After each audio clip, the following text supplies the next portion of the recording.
In PSC1 Lesson 3, you'll be able to explain which similarity shortcuts are valid and ones that we will be using in this unit. And you'll be able to use these shortcuts to fill in some missing side lengths and angles. So our first one is called angle, angle, angle similarity. And what it says is if two angles of one triangle are congruent, remember that means equal, to two angles of another triangle, then the triangles are similar. So let's say, for example, I have this triangle and this angle and this angle are written, and we have a similar triangle, right? And I'm saying that these two angles are congruent and these two angles are congruent. It would make sense then that that third angle would be congruent. No matter how big or how small we made it, it would still be congruent. I could use 180 and subtract the other angles and I'd get the same thing for both triangles. We also have side similarity, which says if three sides of one triangle are proportional to three sides of another triangle, then the triangles are similar. So for example, if I have a triangle with side lengths, let's see, 4, 5, and 6, and I have another triangle with side lengths 40, 50, and 60, I can see that these side lengths are proportional, which means they're similar, and that makes sense because 4 is to 40, as 5 is to 50, and 6 is to 60. The final one that we'll use is side, angle, side similarity. If two sides of one triangle are proportional to two sides of another triangle and the included angles are congruent, then the triangles are similar. So what this looks like, the included angle, if I have a triangle here and I know this side and I know this side, the included angle is the one that's right in between them. Think about being included with your friend. So let's say a friend here and a friend here. If you're included, you're right in the middle of them. So let's go back to our triangle, and let's say we have another triangle and we know that these angles are congruent and we know that these side lengths are not congruent, rather they're proportional. So let's say this one is 7, this one is 10, and I'm given this one is 20 and this one is 14. Since I know that the two sides are proportional and the included angle is congruent, I can conclude through side, angle, side that these triangles are similar. Okay, let's take a look at some examples. So let's look at this first one. I'm going to highlight my long slide. So ML, that's the long side, and I can see that that corresponds with this length. And I know if I look at them, 14 over 7, okay, would reduce to 2. Right, so if I went from 7 to 14, it'd be enlarging it by 2. I'm going to look and see then on this one. Here's my medium side, and here is my medium side in the other. 6 times 2 gives me 12. So far, the corresponding side lengths are proportional. Take a look at the last one. So I here have 8, so that's my shortest side, and here is my shortest side.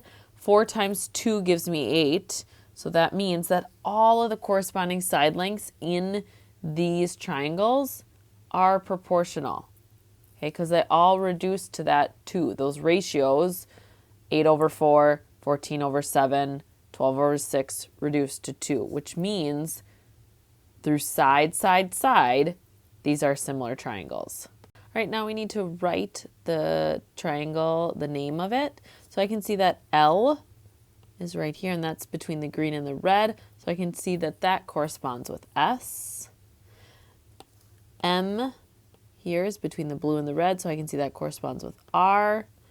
And finally, N corresponds with N. The shortcut we used to figure this out was side.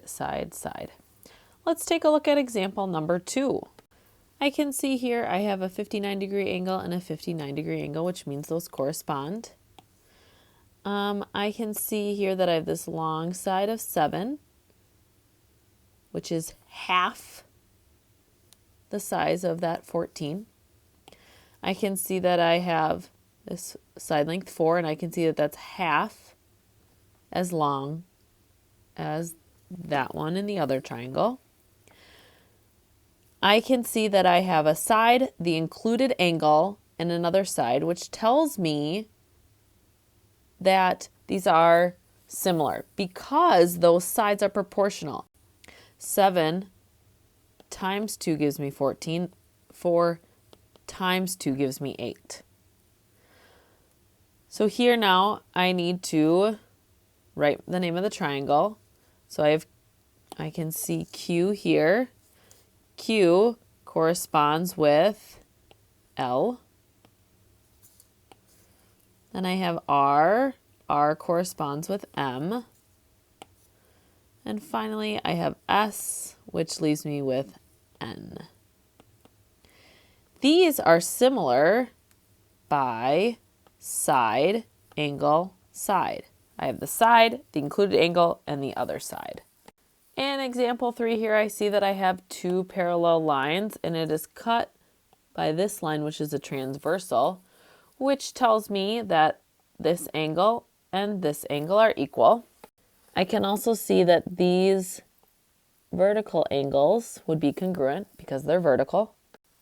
And then I can also use the fact that these 2 are parallel lines, and we could call this line my transversal, which would mean that these 2 angles are congruent.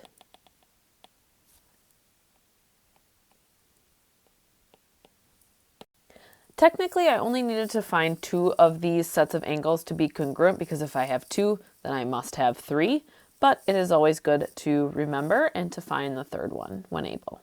Let's go ahead and name our triangle. So I can see that U corresponds with R, so R. T corresponds with Q, and S corresponds with itself, S. And this is triangle UTS is similar to triangle RQS by angle, angle, angle. Let's take a look at number 4. So we can see here, if I look at QR, that's right here. And if I want to figure out what it corresponds with, I want to think about maybe how these 2 triangles, either are they a mirror image? Did they flip and rotate? What happened? Because either this length could correspond with this length, and this length could correspond with this one, or this length could correspond with this one, and this length could correspond with this one. This one's a little bit more ambiguous, but either way, we can say that we have these vertical angles and they would be equal.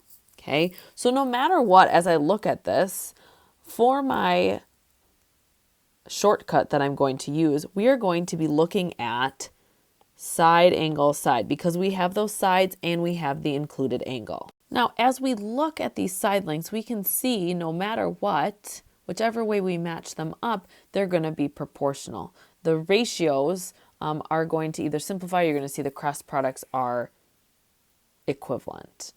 So when we go to name and see how QRP, what it is similar to, when we go to name that, we can look at it either way.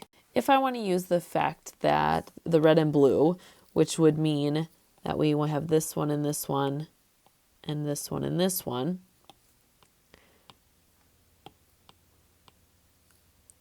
we could write it as triangle EFP.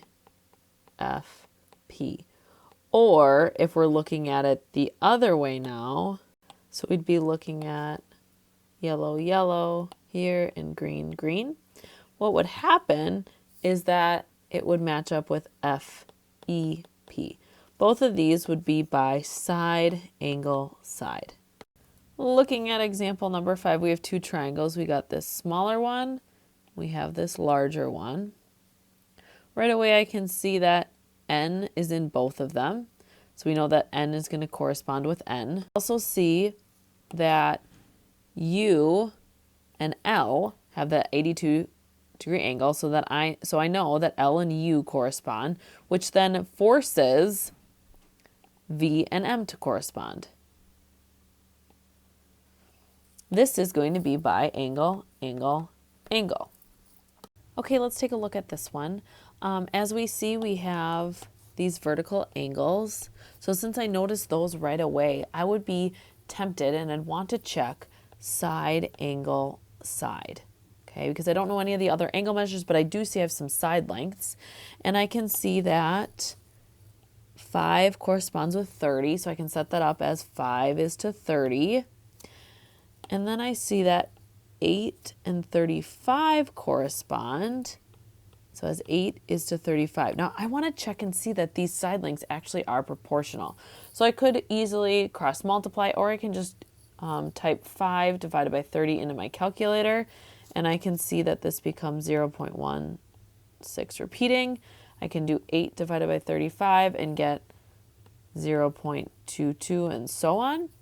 I can see that those are not equal, so that means they're not proportional. And instead of saying that they're not similar, we are just going to say that they cannot be determined. We don't have enough information for that right now. All right, in example 7, I do see I have two triangles. I see I have a circle. I can't right away say that they're similar because we're not given that information. So we need to actually do some thinking to figure out whether these will be similar in order to then solve. Here, I can see that this angle is half as big as that. This angle is also half as big as that. So I know that those will match up and those will be congruent. These two angles are congruent because they are vertical angles. Since I can see that 2 of the angles in each of the triangles are congruent, that means that this angle then must have to be equal to that angle. And so here I have triangles that are similar by angle, angle, angle. Let's go ahead and name them. I'm going to label this point here E.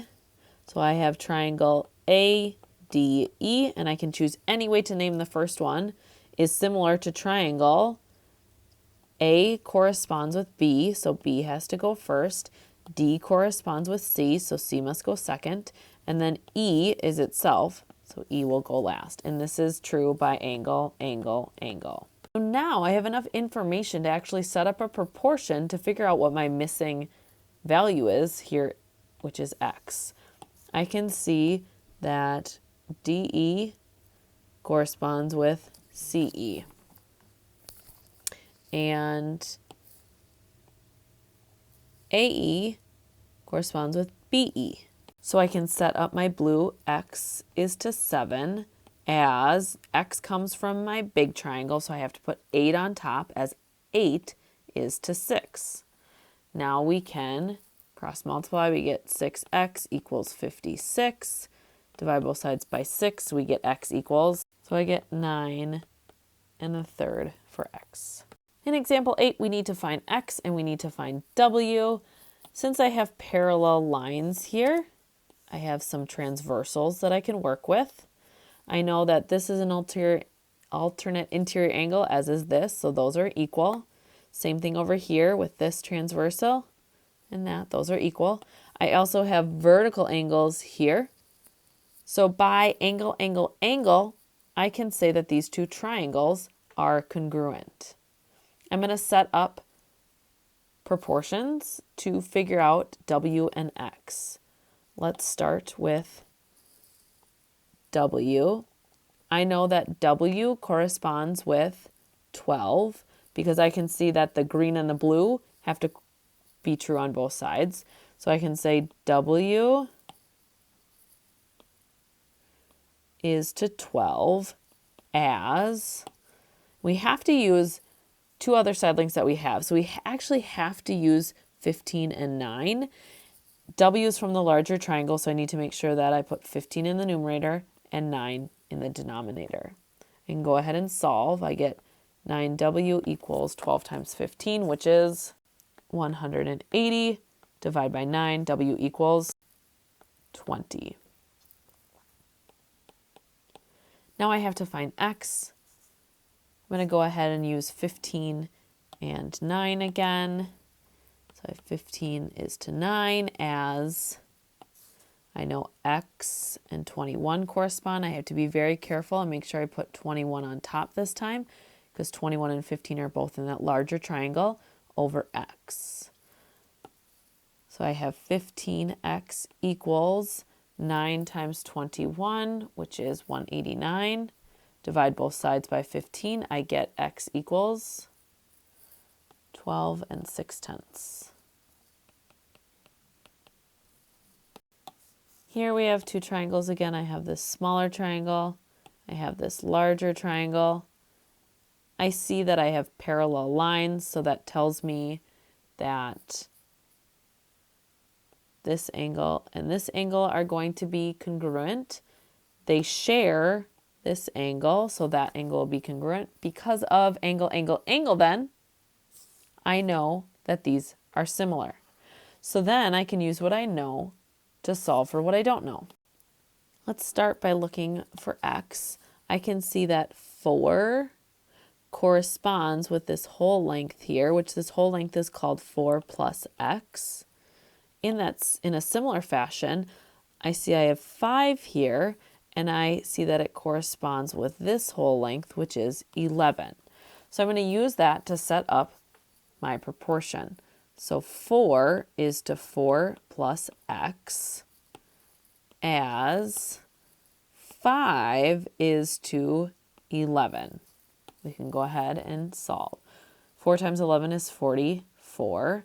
Just set that equal to 5 times 4 plus x. Very important to make sure that's in parentheses. So 44 equals, I need to distribute. 5 times 4 is 20, plus 5 times x is 5x.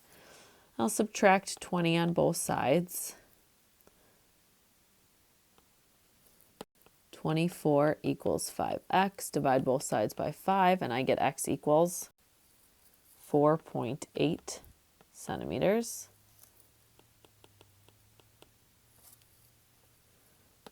Okay, now let's look at y. So I can say that y is to 5 as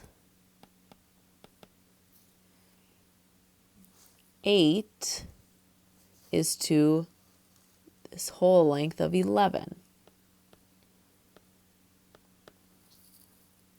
When I cross multiply, I get 11y equals 40. Divide both sides by 11, and I get y equals 3.63 repeating. Again, I have another triangle within a triangle. I have this larger triangle and this smaller triangle. I can see already that they both share 90-degree angles. They both have those, and they share this angle. So by angle, angle, angle, I can conclude that these are similar, which helps us in setting up our proportions to solve for x. So I can see that this length corresponds with this whole length, which is 30. So 5 is to 30 as this length here, 13, corresponds with this whole length here, which would be 13 plus x. So equals 13 over 13 plus x. Go ahead and cross multiply to solve. So 5 times 13 plus x. I'm being careful to put that 13 plus x in parentheses. And then I can do 13 times 30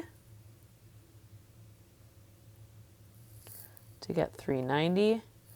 And distribute, so 5 times 13 equals 65 plus 5x equals 390. I'm going to subtract 65 on both sides. I get 5x equals 325. Divide both sides by 5. X equals 65. If you're looking for some more help, here are 2 more videos that you can check out and watch for some extra help.